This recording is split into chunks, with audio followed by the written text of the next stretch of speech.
Hey y'all, it's time for some teaching time with Miss Tidwell. I wanted to talk to you about our new letter sound for this week, which you're going to see in your seesaw assignments. But first, let's do a little bit of brain warm up. I'm going to say some words and I want you to tell me where the word changed. So if I said hen, pen, where did it change? In the beginning, middle, or end? Hen, pen. At the beginning. What if I said lamb, swam? Where did it change? At the beginning. What if my word is duck, dock? Where did it change? In the middle.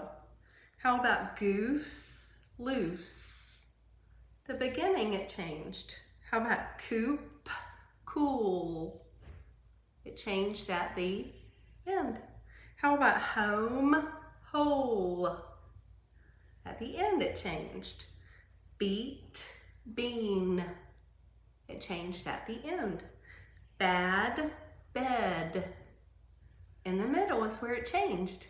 Now I'm going to say some words and I want you to notice what you hear at the beginning of the word. Like if I said ice, I. Island, I. Iris, I. Ivy, I.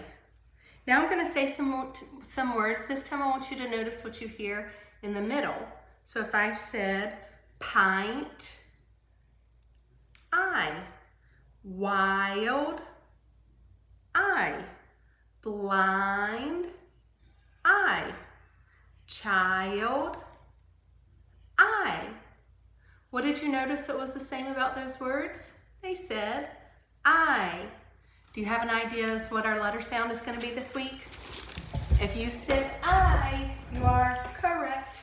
We're going to be looking at the I with long I. Now, we looked at long I 2 weeks ago with IGH.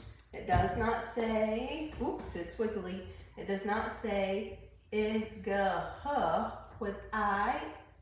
The IGH makes it sound of I. We also know that when we have I with the bully E at the end, remember that E kicks the letter, it kicks that I and makes the I shout its name.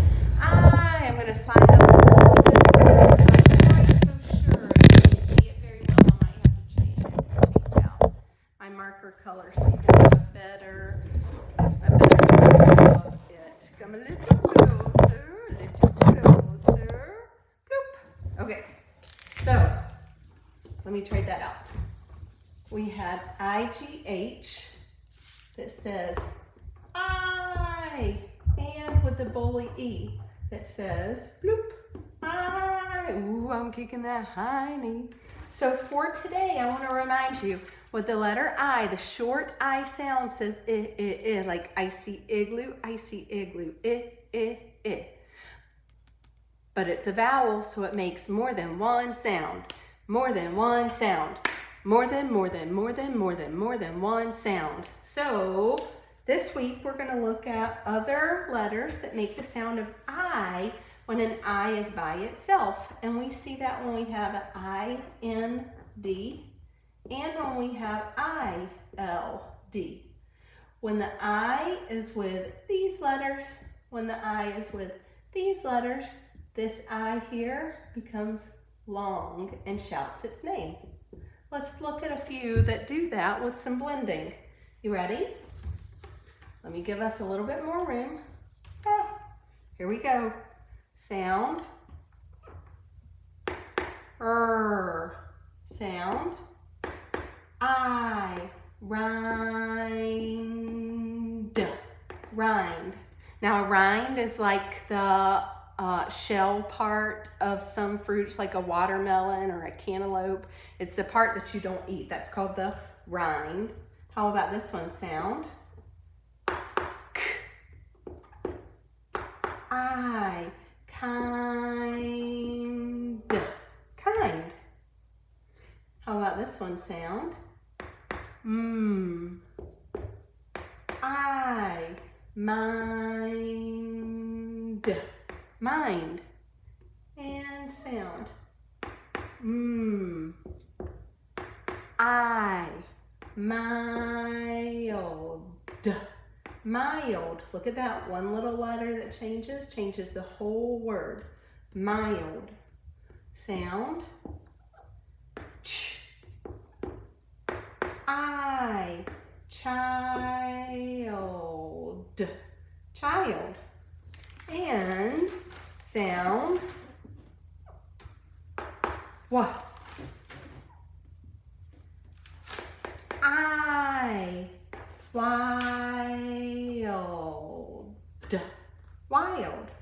Notice that all of these words have the I, the I, the I, the I, and the I shouts its name. It's long. I, to make it sound. Not short, but long. So keep that in mind whenever you're doing your reading, in your shared reading, in your independent reading time. You're reading in Seesaw, you're reading in Raz Kids, you're reading in Epic. If you have a word and you try it and it doesn't make sense, remember, you can always use another strategy. Try that vowel in another way. Look for parts that you know. Break your word into smaller parts. Those are all really good strategies. Something you do to help yourself. A strategy. Now, oops, sorry. Last week we started looking at verbs, and you know that a verb shows action. A verb is an action word. So if we're taking a look, camera, stay still. Okay, it's going to be just a little bit crookedy, so just let it be. All right, you know that a verb shows action. A verb, it's what you do. So I want to share something with you for today. We're still looking at verbs this week. If I'm going to write this sentence, the bear some fish. And here's another sentence.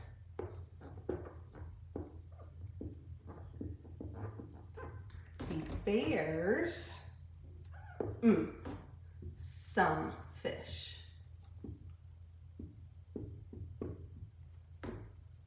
Now, what do you notice about these two sentences? The bear some fish. The bear, oh, hold on, nothing is different about it. So let me add this. My mistakey. The bears some fish. I want you to notice that the first sentence is telling something that is happening now. If I need to add a verb that tells about something that happens now, eat would make sense. Now, if I said the bear eat some fish, wait a minute. That doesn't make sense to say the bear eat some fish. That doesn't quite sound right. When the naming part, remember the naming part, who you're talking about, the who and the do. The who is the naming part. Who, the bear. When the naming part of the sentence tells about only one, like the word bear, we usually need to add an S to the verb. So instead of saying the bear eat fish, it would say the bear eats some fish. Now, look in the bottom sentence when it says the bears some fish. We said what verb would make sense? Eat. The bears eat some fish. Now, since the naming part, bears, tells about more than one bear, that makes sense to say it will eat. The bears eat. You're going to notice verbs like this in your Seesaw for this week. So I want you to know and be able to notice, starting for this week, we're going to talk about how verbs can happen right now. And when you're talking about only one person or one thing, like here, bear. Or if we changed it to boy, we're going to add an S to the end of the verb. What does it do? so it makes sense. So if I said, the boy some cookies. The boy eats some cookies. If I change it to dog, the dog eats some bones. But if you're talking about more than one in the naming part, who you're talking about, like bears, there's more than one, then we do not add an S to the end of the verb. The bears eat some fish. If I change it to boy, the boys eat some cookies. If I change it to dogs, the dogs eat some bones. So we'll talk more about that, and I'll do a few more lessons this week about using verbs where it makes sense when we're noticing the naming part that goes along with the verb. The naming part that goes along with the verb. All right, so check back in again this week so you can hear a little bit more. Miss Tidwell thinks that you're doing a great job. Thanks for listening in, and I hope to see you soon. Bye, my friends.